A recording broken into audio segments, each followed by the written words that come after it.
नमस्कार आप सब साथियों का और बहुत बहुत धन्यवाद उधमपुर की मीडिया का कि लगातार आप हमारे खास करके ग्रामीण क्षेत्र और ग्रामीण हो शहरी क्षेत्र हो जो भी जनहित से जुड़े हुए मुद्दे हैं उनको लगातार उठाते रहते हैं। आज आपके माध्यम से मैं एक खास मुद्दा जो है वो जम्मू कश्मीर सरकार के समक्ष उठाना चाहता हूँ। पिछले कुछ टाइम में रूरल एरियाज़ की जो इकोनॉमी है उसमें एक स्टेगनेशन देखने को मिला है।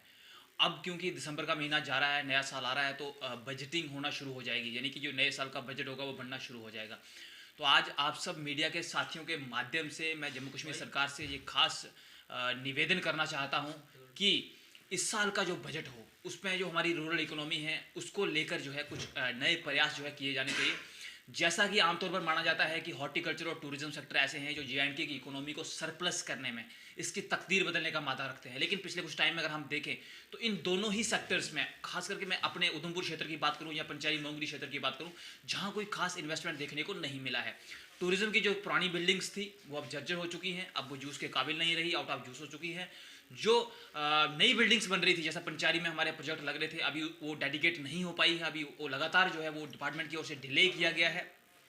और कोई नया इनिशिएटिव टूरिज्म डिपार्टमेंट की ओर से नहीं लिया गया। जो जम्मू कश्मीर की नई टूरिज्म पॉलिसी थी उसमें जरूर जो था वो पंचारी को एक नया टूरिस्ट विलेज जो था वो घोषित किया गया था और हमारी कोशिश थी कि इसके माध्यम से जो आसपास का पंचारी मोंगरी का क्षेत्र है या फिर बाकी उधमपुर का भी क्षेत्र होगा, धीरे धीरे वहाँ भी टूरिज्म बढ़ेगा। लेकिन कोई खास जो एक सपोर्ट जो मुझे लगता है कि मिलनी चाहिए थी गवर्नमेंट की तरफ से, वो हमें नहीं मिल पाई। तो इसलिए आज मैं आप सबके माध्यम से ये गवर्नमेंट से अपील करता हूँ कि इस बार का जो बजट हो उसमें जो खास करके टूरिज्म का जो बजट है उसमें हमारा एरिया, उधमपुर का एरिया, पंचारी मोंगरी का एरिया, इसको जरूर तवज्जो दी जानी चाहिए। और टूरिज्म के साथ साथ जो इसके कुछ अदर सेक्टर्स हैं रूरल इकोनॉमी के, जैसे हॉर्टिकल्चर इकोनॉमी है, मैं मानता हूं कि गवर्नमेंट ने बहुत सारी कोशिशें की हैं इस सेक्टर को जो है वो डेवलप करने में। लेकिन